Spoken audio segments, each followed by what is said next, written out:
Daouda et Zana ont perdu la vue successivement dans les années 1990 et 1991. Grâce à l'écriture braille, ces deux malvoyants ont pu, pour le premier, poursuivre les études et pour le second, exercer le métier d'enseignant. Mais qu'est-ce que l'écriture braille et d'où tire-t-elle son nom? Louis Braille, qui a eu l'ingénieuse idée de modifier une écriture qui existait pour l'adapter au mieux à l'écriture et à la lecture. Ce jeune homme qui était français, qui a eu son accident par un clou, est devenu aveugle total. Et c'est lui qui a donné cette occasion au monde entier aujourd'hui d'exploiter cette écriture. Le braille comporte 40 lettres d'alphabet et que cet alphabet, c'est des signes en relief qui permettent aujourd'hui à la personne handicapée de lire et écrire.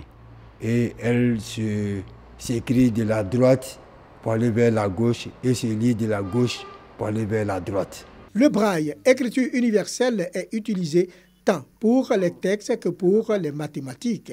Un système d'écriture dont l'utilisation nécessite des outils comme le poinçon et la tablette pour les écrits et l'abac pour les calculs. L'Institut des aveugles pour la promotion ivoirienne dit merci à la RTI. Si nous comptons 1, 2, 3, 4, pour dire 5, nous allons faire remonter les 4 et en même temps faire monter la boule du bas qui fait 5.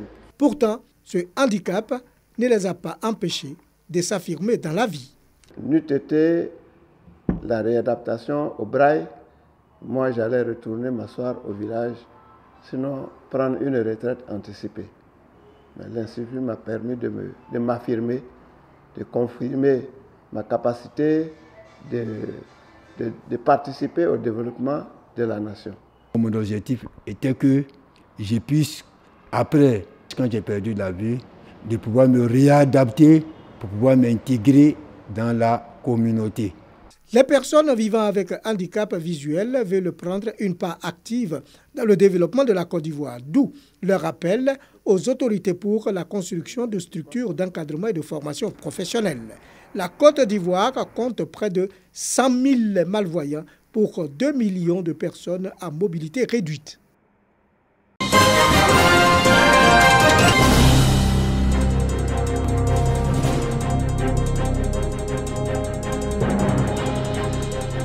Cinq années après son lancement, le projet Premier Secours et Santé de base communautaire arrive à son terme. Ce sont 8 villages du lycée sanitaire de Bondoukou qui ont participé à ce projet financé par la Croix-Rouge finlandaise.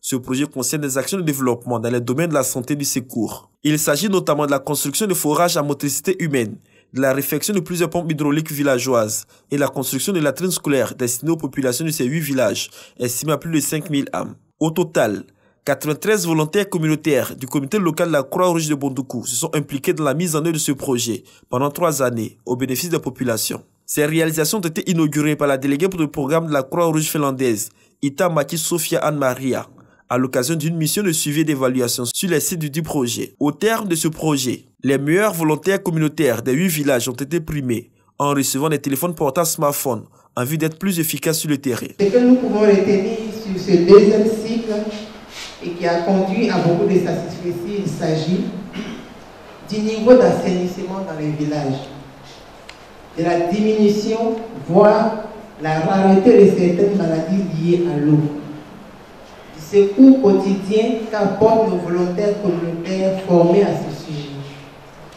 le niveau d'implication des leaders qui ont aidé à booster le niveau des résultats. Cependant, pour consolider et perpétuer ces résultats, une autre phase du projet commence. C'est la phase de la pérennisation des acquis du projet dans les villages.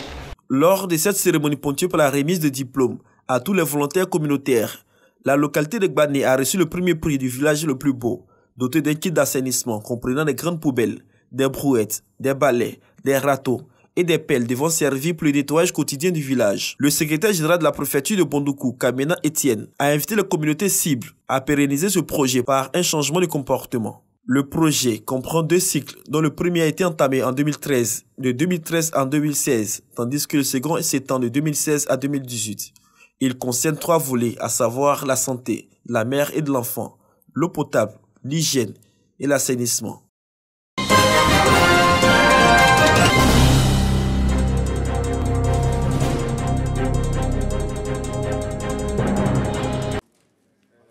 Ils sont 16 gendarmes de la 3e Légion de gendarmerie de Bouaké qui font valoir leur droit à la retraite après plus de 35 années consacrées au service de la nation. Ces retraités ont reçu la reconnaissance et les encouragements des autorités administratives et de leur hiérarchie. Vous avez tellement travaillé pour l'État et enfin l'État vous reconnaît ce droit de pouvoir vous retirer, vous reposer et pouvoir jouir des fruits de tout ce que vous avez accompli pendant votre carrière. Vous avez été des gendarmes rigoureux, désintéressés, travailleurs consciencieux, prêts au sacrifice ultime, à cheval sur les principes et les règlements. Vous quittez les rangs, chacun nanti d'un immense capital d'expérience et de compétences à offrir. Aujourd'hui, une nouvelle vie commence pour vous. La cérémonie de départ des retraités a été précédée d'activités sportives. Des disciplines comme le maracana, l'athlétisme ont mis en opposition les frères d'armes le temps d'une rencontre sportive dans un souci de renforcer les liens entre forces de défense et de sécurité basées à Bouaké.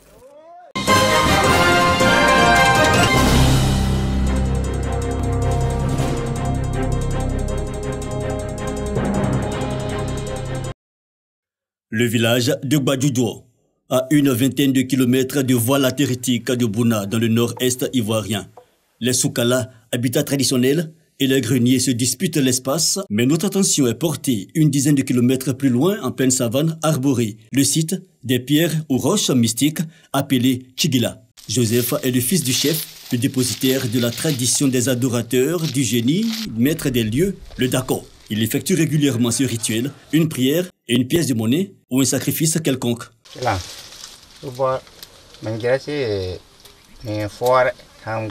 D'autres qui viennent, même il y a d'autres qui viennent du Ghana, d'autres qui viennent d'ailleurs, même les cultivateurs, c'est ici, ils viennent aussi faire les douleurs pour que la récolte soit bonne. Cette action, plusieurs habitants, des visiteurs ou même des étrangers, ceux venus d'ailleurs, l'accomplissent, le site réputé pour les ossements de vœux les plus secrets. Pendant la période coloniale, nos parents Koulango, puisque à cause des guerres de succession, se réfugiaient ici et venaient adorer cette natte sacrée-là. Dès que l'ennemi arrivait, le peuple Koulango qui se trouvait ici se transformait en singe. Donc l'ennemi, quand il vient, il voit que des animaux et il retourne. Donc, raison pour laquelle ce coin est resté mystique. C'est sous cette pierre, la natte mystique, que s'effectue le rituel. La tranquillité du quotidien est brisée ce jour par des visiteurs particuliers. Des étudiants venus pour le festival du Bunkani. Flora et ses amis sont conquises. Oui, à la base, nous sommes passionnés d'art, de culture et de tourisme. Donc découvrir ce genre de site, pour nous, c'est vraiment un grand atout. Et peut-être demain, pourquoi pas, être les ambassadeurs de la promotion du tourisme en Côte d'Ivoire. Plusieurs pierres sur plus d'1 hectare constituent le morphotype particulier sur l'espace.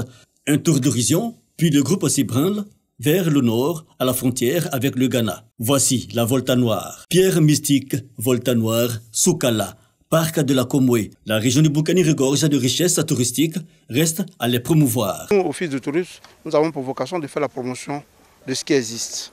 Ce n'est pas nous qui créons. Et par contre, l'État a transféré une partie de ses compétences aux collectivités qui devaient faire de chaque région un pôle de développement touristique. Nous les accompagnons. Des autorités territoriales conscientes de la plus-value que pourraient représenter ces potentialités pour le développement régional, elles restent cependant impuissantes. Nous pensons pouvoir attirer du tourisme, mais la réalité c'est qu'un touriste, il vient quand il y a des voies de communication. Il vient quand il peut s'héberger, il vient quand il se sent en sécurité. Nous, dans notre modeste position, il nous sera difficile de créer toutes les voies de communication pour permettre aux touristes d'être à l'aise. Il faut créer toutes ces dispositions qui relèvent pour l'instant de structures plus grosses que la nôtre. Mais en même temps, nous osons appeler des structures comme Côte d'Ivoire Tourisme à venir voir ce que nous avons comme potentiel, à pouvoir en parler. On pourrait donc trouver des investisseurs privés qui s'intéressent à ce genre de structure-là et qui acceptera à ce moment-là de venir investir pour promouvoir notre tourisme en installant toutes les infrastructures qui vont avec. Des initiatives pour le développement du tourisme intérieur à multiplier alors, la Côte d'Ivoire regorge de richesses encore insoupçonnées.